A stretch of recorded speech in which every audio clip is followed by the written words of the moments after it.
Bonjour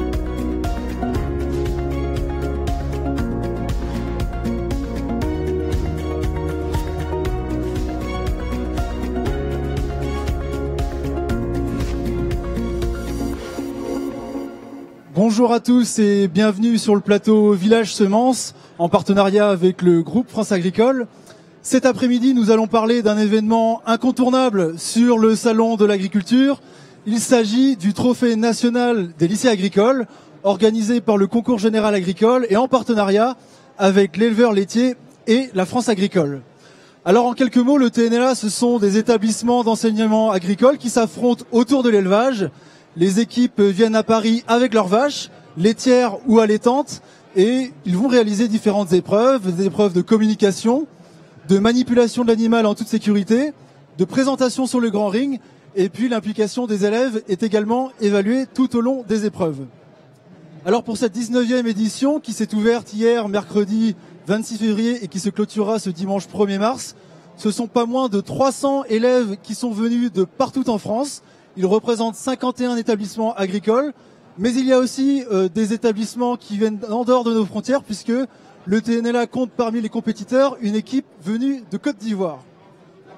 Alors pour en parler aujourd'hui, j'ai le plaisir d'être en compagnie de l'équipe de lycée de Carnilien à Guingamp, représentée par Nicolas Lézé et Alan Perron, tous les deux étudiants en BTS Production Animale en 2e année. Bonjour. Bonjour. Bonjour.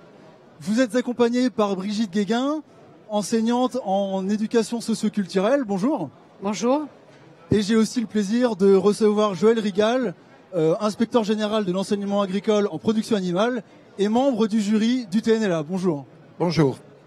Alors, Alan et Nicolas, je vais d'abord me tourner vers vous puisque c'est vous qui vivez ce TNLA de l'intérieur.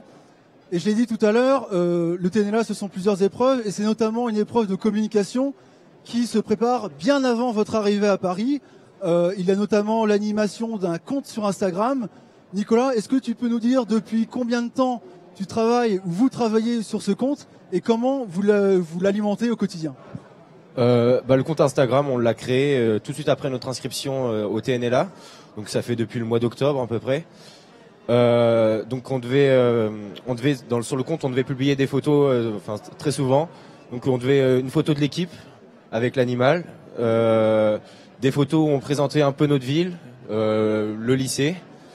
On a aussi des challenges qui étaient lancés par le TNLA.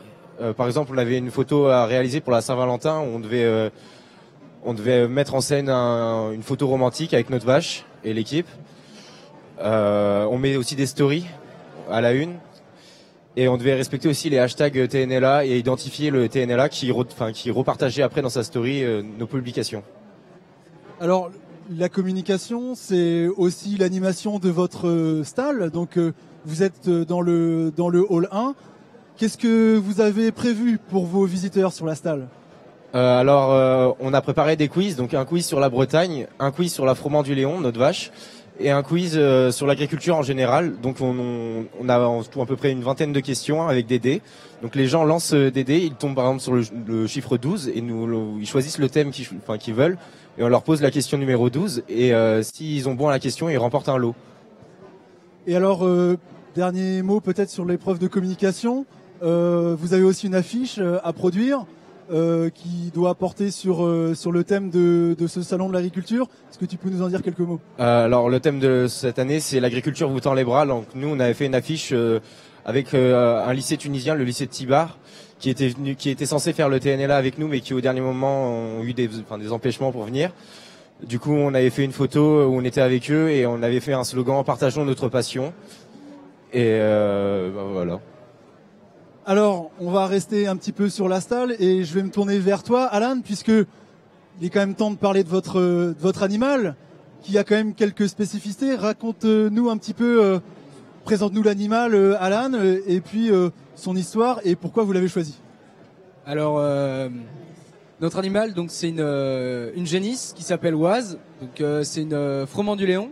Donc c'est une race à effectif réduit, originaire du pays du Léon, dans le Nord Finistère. C'est une race qui a failli disparaître. Actuellement, il reste environ 450 mères. C'est une petite vache qui mesure 1,40 m au garrot, qui produit pas beaucoup de lait comparé à une Prime Holstein. Il y a une moyenne de 3000 litres par lactation. Mais par contre, elle a un lait qui est très riche parce que c'est une vache qui a la capacité de très bien pouvoir fixer le carotène contenu dans l'herbe.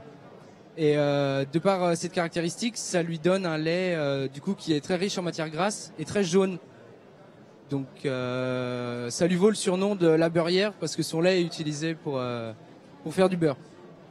Et alors justement, tu l'évoquais, c'est une vache avec un format particulier. Est-ce que ça pose des contraintes particulières pour l'épreuve de manipulation? Alors c'est une vache qui a des cornes qui sont relativement grandes, donc il faut faire très attention à ses cornes et faire attention tout court en règle générale pour la manipulation, mais particulièrement à ses cornes. Alors Brigitte Guéguin, je me tourne désormais vers vous. Finalement, l'implication de l'équipe du lycée de Carnivien au TNLA, ça se fait aussi dans le cadre des études. Alors c'est dans le cadre d'un projet d'initiative et de communication, ce qu'on appelle un PIC. Est-ce que vous pouvez nous dire en quelques mots en quoi consiste un PIC et puis comment finalement le TNLA parvient à s'inscrire dans le projet éducatif? En fait, le PIC, c'est un projet d'initiative et communication. C'est avant tout un projet de collectif, parce que c'est un projet de groupe. On peut être entre 2 et 4 élèves. C'est un projet qui se passe, pour chez nous, pour la plupart des lycées, je pense, en deuxième année de BTS. Il est commun à tous les BTS de France, pas seulement au PA. Alors, les domaines sur lesquels les élèves peuvent agir sont plutôt les domaines de la communication, les domaines de la coopération internationale, les domaines de l'animation culturelle et le domaine de... J'en ai oublié un... le domaine qui est en relation avec leur spécialité. Donc ici, en fait, les productions animales.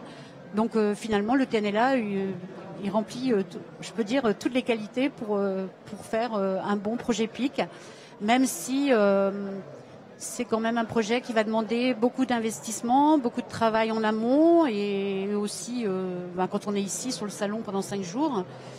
Donc ça peut être un projet il faut qu'il soit fait par des gens motivés.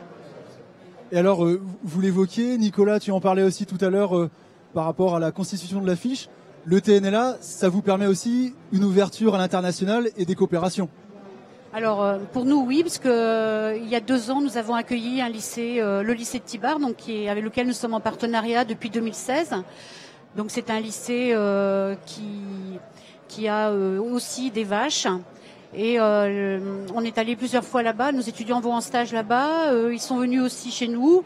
Et puis finalement, le projet a abouti au TNLA en 2018, puisqu'ils sont venus ici, alors que nous, auparavant, nous étions allés au salon de l'agriculture chez eux à Tunis. Toujours avec la même équipe qui a participé au TNLA. Bon, alors c'est dommage que cette année, pour des raisons...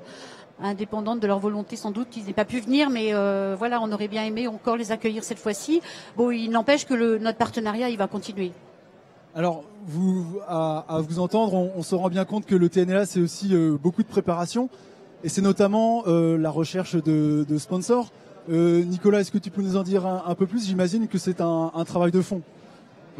Étant donné que c'était pour notre projet PIC, on était amené à être beaucoup autonome, surtout pour la recherche de sponsors. Du coup, on devait trouver à peu près pour un budget de 2500 pour être à peu près bien sur le pari. Donc, on a vraiment galéré à trouver de l'argent puisque déjà notre budget s'est clôturé la semaine dernière. Et le logement aussi, c'est le truc qui nous coûte le plus cher sur Paris pour 6 personnes. On a eu beaucoup d'aide aussi, matériel, surtout de boîtes d'aliments, donc pour tout ce qui est des vestes, des combinaisons de travail, des seaux. Et voilà.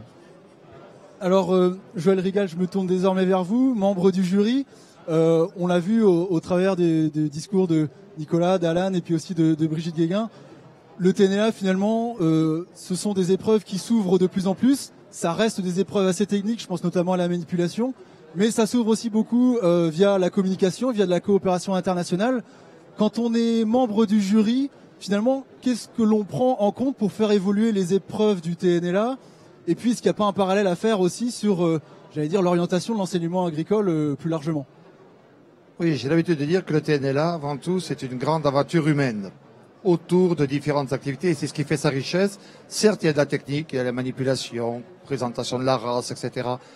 Ce que je vois, c'est que depuis 19 ans, les jeunes sont très attachés à présenter leur région, à présenter leurs caractéristiques, leur formation.